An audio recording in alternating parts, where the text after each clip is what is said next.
We are set up. Let me let you in here. All right, here we go. So one of the questions I got last night, which I thought was a really good one, and I want to address today because it's more of the practical piece, where we've been talking a lot about the mindset piece, about the just the way we relate to the decisions we make around food and our mindset around food. And one of you asked me, you said, okay, great, I'm doing really good with the mindset piece. I noticed that when I get into the holiday parties and the holiday festivities, that I'm mostly having trouble with a certain type of food, right? So, in her case, it was specifically sort of the sweets and the cakes and the candies and cookies and things like that. And she said, every time I think about what to do about those foods, it starts to stress me out. And I feel like that's where I'm going to fail, right? And so here's what I want to say is, and what she was actually asking for was a very specific, okay, well, what's your plan? What's my actual tangible plan of what I'm going to eat during these meals, right? So I'm doing all the work with the daily stillness practice and my nervous system and all that kind of stuff. But what's my plan for actually, how do I actually execute a plan for what to eat on those days? So I'm going to answer this in a couple of different ways. As you know, I don't like to tell you guys what to eat because it's different for everybody. Truthfully, I believe we are so bio-individual that I don't want you following my food advice because I don't know you. I don't know your DNA. I don't know your SNPs. I don't know your bio. I don't know your bio-individuality or your body's individual needs. And quite frankly, nobody does, except for when you get tests run and if you have electrodes hooked up to you. I mean, so much of this is connecting to yourself and feeling what feels right and not right for you. And then some of it is only determined through specific bio-individual markers that we can test for. So without that knowledge, I don't like to make a blanket statement of, well, eat this and don't eat that. However, here's what I will say. What all research does agree on is that when the essential notion of processed foods beget processed foods is true. In other words, that means the more you eat sugar, the more you're going to eat sugar. Once you start that neural pathway lighting up of the reward and dopamine pathway from the sugar, it becomes more difficult to stop eating it. And so that doesn't mean that I'm telling you to not eat a single piece of sugar over Christmas. I just want you to be, or whatever you're celebrating, I just want you to be aware of the times where being intentional with your food choices become more difficult. And those are usually around ultra processed foods, whether it be sugar, whether it be flour, whether it be gluten, whatever it is. Ultra processed foods often make it more difficult for us to stay in a mindful place because of what's happening with the brain chemistry when we start to eat those foods. So what's the best thing to do about it? For me, my intention, my vision for, and here, let me tell you this story. Our tradition, every Christmas Eve, we celebrate Christmas. Every Christmas Eve, people come to our house and we have a pizza party competition. Yeah, talk about ultra processed foods, okay? Salt, sugar, fat, all the things together in a pizza, right? One of the most, I'm going to use the term loosely, very loosely, addictive foods there are. Using that term very loosely, just for the sake of this video, just to say the combination, the unnatural combination of the cheese mixed with the flour, mixed with the oftentimes, sort of salty meats and things like that, they surpass our reward pathways. and they bypass our ability to say, oh, yes, that's naturally enough for me. And it's much harder to stay intentional with how much pizza you eat than other things, right? This doesn't happen with broccoli. This doesn't happen with salad, right? Unless you have a bunch of dressing and cheese on it and stuff. Our natural reward pathways are bypassed when we eat ultra processed food. So coming Friday night, there will be a giant pizza party at my house. And everybody, it's really fun. Everybody makes their own pizzas, and there's this big competition, and there's a trophy for the winner, and it's this big fun thing. How fun. And everybody overconsumes that night. It's difficult to stay on track. So what am I going to do about it? So for me, when I am doing something like that, I am staying really mindful and connected to how I want to feel afterwards. Okay, I think that was week 2 or 3 that we did. Keeping, like we talked about yesterday, keeping the pizza party as its own event, right? So whatever happens on Friday morning, right, which is before the pizza party, I'm going to be eating my normal way, moving my normal way, lunch, moving my normal way. If I'm honest, because we eat so much pizza, I usually don't, I don't eat a lot that day, not because I'm restricting calories for the night, but because I know that it feels full, and my body doesn't love to feel that overfull stuffed feeling. So I account for it by eating lighter in the morning, right? And then on Christmas Day, nothing that I did on Christmas Eve will be impacting what I'm doing on Christmas Day, right? So I'm not skipping meals on Christmas Day. I'm not going into the what the heck response on Christmas Day. I'm not frustrated with whatever happens on Christmas Eve. That becomes a solitary event. And I mean, you guys, there are 8, 9, 10 pizzas, all different varieties. Everybody plans all year for what kind of pizza they're going to make. So they're all very delicious, and they're all spread out in these little bites. And so for me, it becomes, okay, what's really worth it? And when have I had enough? Staying very connected to my body. I mean, this is like the Super Bowl of overeating, okay? And I know it's happening, and I want to be a part of it. And I also don't want to feel terrible afterwards. So I'm going to stay very connected. I'm going to eat what feels worth it to me and leave the rest, right? A very extreme example of what's about to go down over the holidays. For most people, it's probably like you go to have a holiday meal, and there are some things that are healthy, and then there are some things that are, you know, cakes and cookies and sugars and, you know, whatever it is. And you can focus on how much of the foods that fuel me and empower me and make me feel confident do I want to fill myself with, and then what feels really worth it to try. Okay, pizza party is a lost cause for me. There is no redeeming quality of the pizza party. We just all know that, you know, it is what it is. We're eating pizza all night, okay? So ahead of time, I am thinking about, how do I want to relate to this? Do I want to beat myself up about it, get down and frustrated, and why did you do that? And how, you know, none of that is going to come into my energy and vibration, because it doesn't help. So it's an isolated event. That's what I was talking about yesterday. That is an isolated event. It's already checked off. We're eating lots of pizza on Friday night. How I relate to it, how I choose to relate to eating all that pizza, that's up to me. And that is what is going to impact all the decisions around it. So all of my work on that night, when everything's a foregone conclusion, when all there is pizza, okay? No, there's not even a way to go, well, this pizza can be healthy. It's just pizza. It's not great for you. So move on, right? What I can do in that event is to decide how I want to relate to it and move on. Now, a different event, most holidays events have some combination of, well, you know, this choice is good for me. This choice is healthy for me. This choice empowers me. This one, not so much. And when I'm faced with those choices, which is what will happen on Christmas Day, there will be plenty of food that is, you know, of service to our bodies, and then plenty of food that is there just for fun. And that's when you bring in the, does it feel worth it to me?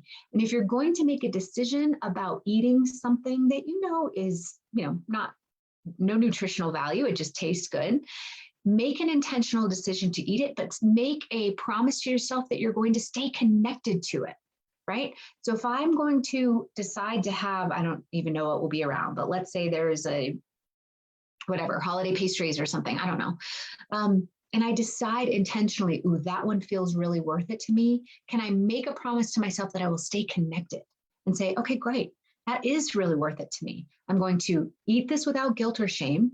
I'm going to stay connected to how much I want to eat of it. Is it a bite? Is it 3 bites? If I've eaten the whole thing, do now I start to feel, ugh, I wish I hadn't done that? I don't want to feel that way. So I'm not going to eat that much. I'm going to have this much, or then I can walk away and say, that was really good. I really enjoyed that. Move on, next decision, right? So can you commit to staying really connected to who you're being throughout the day? Some people will ask me if this is hard work. They'll say, how do you stay connected all day? Isn't that exhausting? And I say it becomes second nature when you realize that so much of our food system right now is set up for us to overeat it. I mean, the way that we combine food, it's, set up to bypass the reward properties. We're set up to, quote, fail when it comes to food. And so for me, staying connected to what's going to make me feel good. How do I want to feel afterwards? How do I want to feel when I go to bed tonight, right? What's my relationship to the food? That becomes so much more important than the eating, because it's what keeps me grounded and connected to this healthy and happiest version of myself, right? So when people say, isn't it exhausting? I say, no, it's just second nature. It's just like the way that you would decide to communicate with your partner or to raise your child. Is it exhausting to think through, oh, I want to be this type of communicator, or I want to be this type of parent? No, it's just part of who we are, because we want to have this experience, right? I want to have the experience of having a good relationship with my daughter. So to think through how I'm parenting, that's not hard work. It's just part of the process, right? I want to have a good relationship to food and how I feel when I eat food and after I eat food and the decisions I make around food. So the process of thinking about it and staying connected doesn't feel exhausting. It feels like part of the process to do that, right? Okay, I got slightly off track here. The points I wanted to make were, the more you are eating the sugar and the processed foods, the more you're going to want to eat it. So just know that going into it. And for that reason, my suggestion is to make decisions about what treats or whatever feel worth it to you. Go back to week 2 or 3. I can't remember which one we did it in. What feels worth it? What is truly worth it versus, that was okay, but it didn't even really taste that good. Okay. Spend your decisions about highly processed food wisely. Okay. And when you decide to eat something, enjoy it. Slow down enough to actually taste it. How many of you, myself included, have, oh, there's a piece of chocolate there, I'm going to eat it, and you scarf it down while you're checking your phone or talking to someone else, and you didn't even taste it. Now you want another one, and you keep going, right? And you've never connected to it and really enjoyed it. You're going to sit down and eat grandma's apple pie.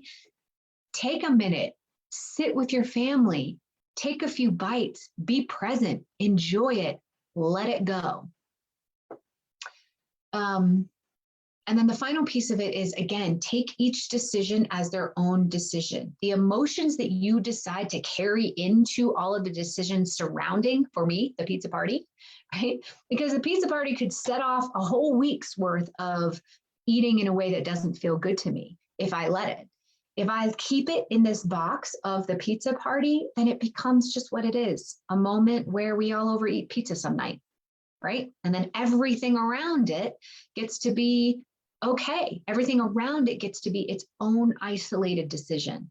So to answer your question for when you were asking, okay, well, what should I actually eat? I hope this is helpful. Staying away from processed foods and sugar as much as possible is just the sort of baseline level of functioning that all scientists agree on. That's hard to do over the holidays. So make sure that your decisions are made with intention. Stay connected to yourself as you are intentionally indulging in those decisions, and make sure that each of those decisions are isolated. Don't let them bleed into the next one. Okay. Good, Jennifer, I'm glad that that's helping. Let me check to see if there's any other comments here. It doesn't look like it. No comments in the chat over here. I think that's all. I won't muddy the waters by continuing on this work for this week. Just know, a couple of you were asking me specifically sort of, what decisions are you making? You guys, I'm in this with you, right? I just told you about the pizza party. These are, my nervous system is being dysregulated right now, right? I can feel the sort of excitement, right? I have this mom thing going on where my kid's off of school, but I'm still working, and sort of how do I manage that? Everything is feeling dysregulated. So I'm in it with all of you, just paying attention.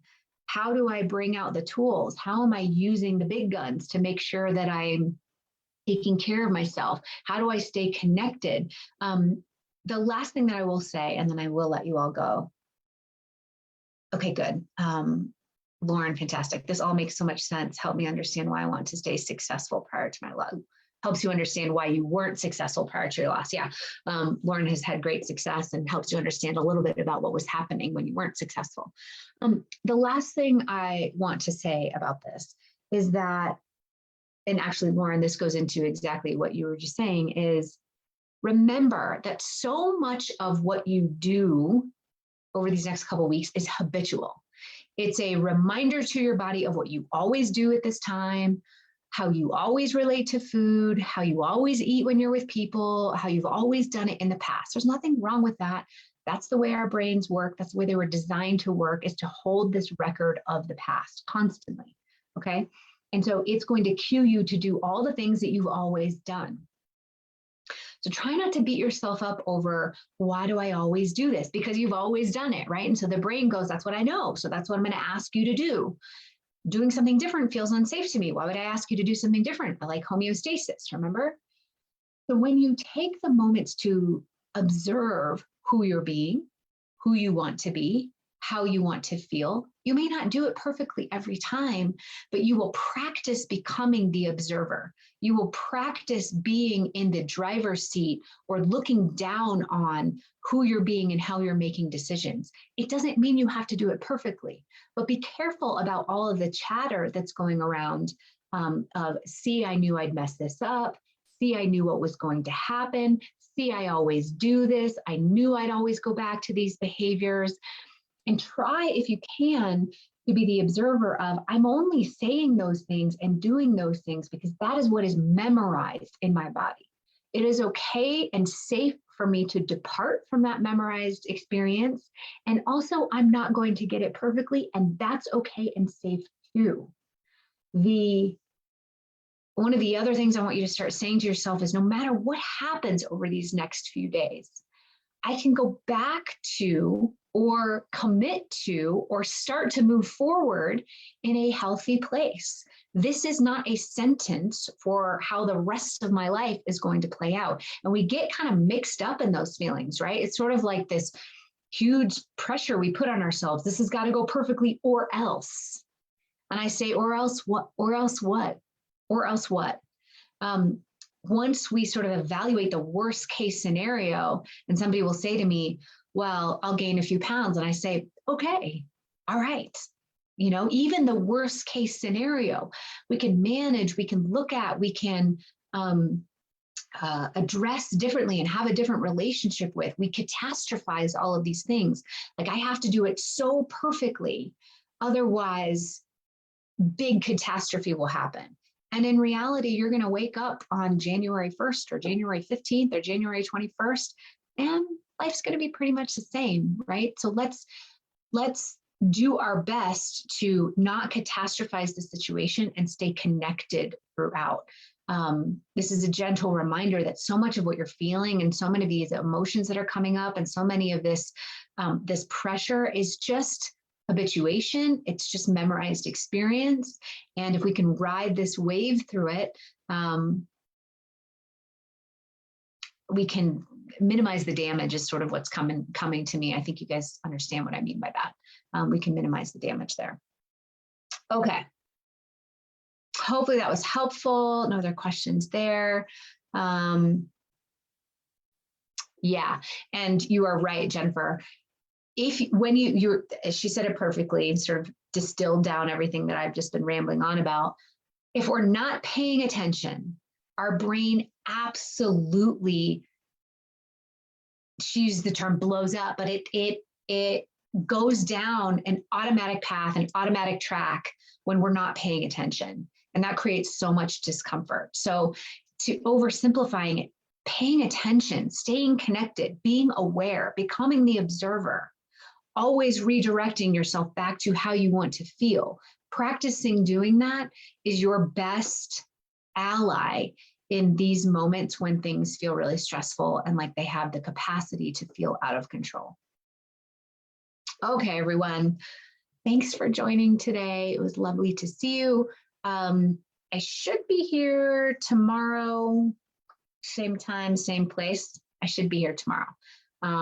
Friday, I reserve the right to not be, as we set up for the pizza party, and I will tell you how it all goes. You guys, it's this really big deal in our house. I don't know how it got so big, but my husband's family, my family, you know, we all come together. And I've never won the pizza party, by the way, because those of you who know me well, I am not a cook. I do not cook. My husband is a really, really good cook. And his sister, my sister-in-law, is actually a Culinary Institute of America trained chef. She is phenomenal. So I just go to the pizza party to eat it. It's pretty much my only role there, is to consume it. And it's really delicious. And it's been a work in progress over the years to not leave that party feeling overstuffed and frustrated and you know, that heavy fullness. But I will be using the same tools as you all are using, which is, it's a night. Enjoy the party, enjoy the people, enjoy the fun festivity, stay connected, eat what feels worth it to me, leave the rest, stop when you're starting to feel full. You know, I will be using all these tools along with you guys. So, all right, everyone, we will see you tomorrow.